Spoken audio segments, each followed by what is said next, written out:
दुनिया भर के बाजारों के भरभरा कर गिरने की आशंका के बीच कोरोना संकट भारत के लिए त्रासदी लेकर आया है। Centre for monitoring Indian economy के अनुसार मार्च में अंतिम सप्ताह में बेरोजगारी दर 23% से अधिक हो चुका है। वर्तमान में यह आंकड़ा 40% भी हो सकता है। हालांकि इस संबंध में अपडेट रिपोर्ट का इंतजार रहेगा। IMF अर्थात अंतर्राष्ट्रीय मुद्रा संगठन भी कह रहा है कि 1929 की महामंदी के बाद से हमारे इतिहास में कोरोना संकट जैसा क्षण कभी नहीं देखा गया है। यह काफी भयानक है। फिर भी हमारे देश के बहस के केंद्र में हिंदू मुस्लिम ही है। यह बेहद शर्मनाक है कि देश के तमाम मीडिया हाउस बात बात में इकोनॉमी की जगह हिंदू मुस्लिम कोरोना का प्रसार किसने बढ़ाया इस विषय पर डिबेट कर रहे हैं।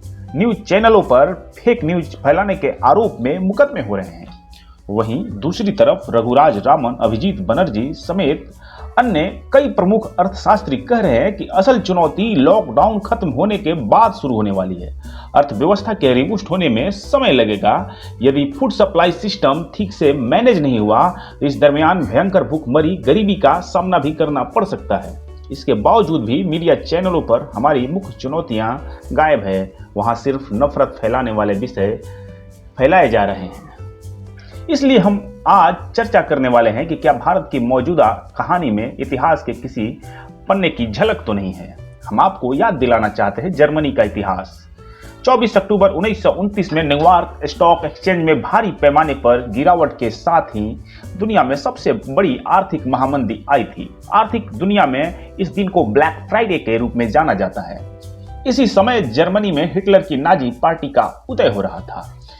तब जर्मनी में बेरोजगारी दर 14% तक बढ़ गया था। लेकिन एडोल्फ हिटलर, जो उस समय समाजवाद के वेश में अधिनायकवादी मानसिकता का स्वप्न देख रहा था, उसने पूरे जर्मनी में यहूदियों के खिलाफ बहस को ही स्वभाव में रखता था। उसके भाषणों में यहूदी ही जर्मन की समस्या के लिए जिम्मेदार थे। आप सोचिए, क्या टीवी की बहस के केंद्र में हमारे यहाँ वैसा ही हो रहा है?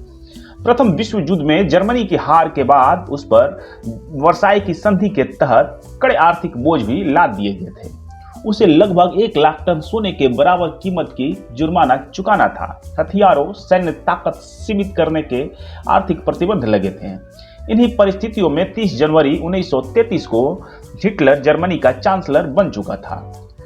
हिटलर ने गठबंधन सरकार की मजबूरियों को देखते हुए सेना को अपने पक्ष में रखने के लिए भारी पैमाने पर हथियार पर खर्च करने को कहा, ताकि सेना के अधिकारी खुश हो जाएं। आर्थिक प्रतिबंधों से बचकर सैन्य जरूरतों पर खर्च करने, सैन्य अधिकारियों को खुश करने के लिए जर्मनी के केंद्रीय बैंक द्वारा डाटा में हेरफेर किया गया। मामला पकड़ में आने के बाद जर्मनी की मुद्रा का बड़े पैमाने पर अवमूल्यन हुआ। हिटलर न्यू जर्मनी के नारे के साथ किसानों के हित की बात तो करता था, लेकिन वह मजदूर यूनियन को समाप्त कर देना चाहता था। वह किसानों और मजदूरों की समस्याओं का वादा तो करता था, लेकिन उसने जर्मनी के राष्ट्रीय एकता और पुनर्जागरण में ध्यान केंद्रित करने को कहा। वह जर्मनी में समाजवाद की विचारधारा के साथ सत्ता में आया, लेकिन उसने सत्ता में आने के बाद आर्यन रेस और जर्मनी के पुनर्जागरण के नाम पर जर्मनी का जो हाल किया, उससे पूरी दुनिया वाकिफ है। वह अपने सभाओं में 3 बातों पर मुख्यतः जोर देता था: इच्छा शक्ति, जर्मनी की मजबूती और जर्मनी की एकता। हालांकि 1933 में गठबंधन सरकार के तहत ही वह चांसलर बना था। वह तब अपनी मनमर्जी की बातें नहीं कर पाता था। लेकिन जर्मनी के एक राज्य प्रसा में उसकी सरकार थी। नाजी पार्टी ने प्रसा के मुख्य पदों पर स्वयंसेवी संगठनों के लोगों को बैठा दिया। ये स्वयंसेवी संगठन वैसे ही नाजी पार्टी के अंग थे जैसे वर्तमान भारत में भाजपा के स्वयंसेवी संगठन के रूप में राष्ट्रीय स्वयंसेवक संघ को जाना जाता है। 17 जनवरी 1933 को प्रसा के प्रभारी हरमन गोरिंग ने पुलिस संगठनों को लिखित आदेश जारी कर राष्ट्रवादी संगठनों से सहयोग करने को कहा।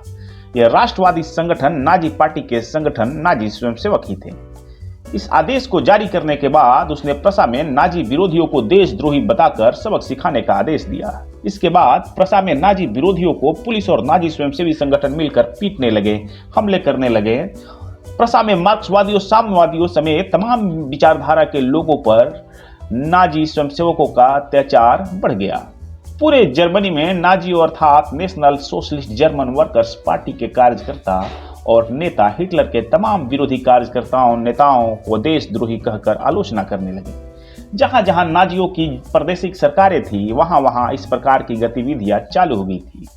जब इस बाबत हिटलर पर सवाल खड़े हुए तो हिटलर कहता कि यह अति उत्साही नाजी कार्यकर्ताओं का काम है, वह उन्हें रास्ते पर लाएगा। हिटलर की एक और दिलचस्प आदत थी, जब वह जनता के सामने होता तो जन कल्याण की बातें करता और जब वह पूंजीपतियों के सामने होता तो उनके लायक की बातें करता था। नाजियों के अत्याचार के प्रतिकार में गुस्साए मैरिन्स नाम के कम्युनिस्ट कार्यकर्ता ने 27 फरवरी को जर्मनी की संसद में आग लगा दी। आग लगाने के बाद उसकी पहचान हुई और फिर उसकी गिरफ्तारी भी हुई। उसकी पहचान उजागर होने के बाद हिटलर के मंत्री गोएबल्स ने पूरे जर्मनी में अखबार के माध्यम से कम्युनिस्ट विद्रोह के तौर पर इस घटना प्रचारित किया। इसके बाद कम्युनिस्टों के खिलाफ सख्त कार्यवाही का आदेश दिया गया। 28 फरवरी को वहां के गृह मंत्री फ्रिक ने आपातकाल का प्रस्ताव रखा, जिसे जनता और राज्य की सुरक्षा के नाम पर पास कर दिया गया। इस प्रकार 28 फरवरी 1933 को एडोल्फ हिटलर जर्मनी का तानाशाह बनने में सफल हो गया।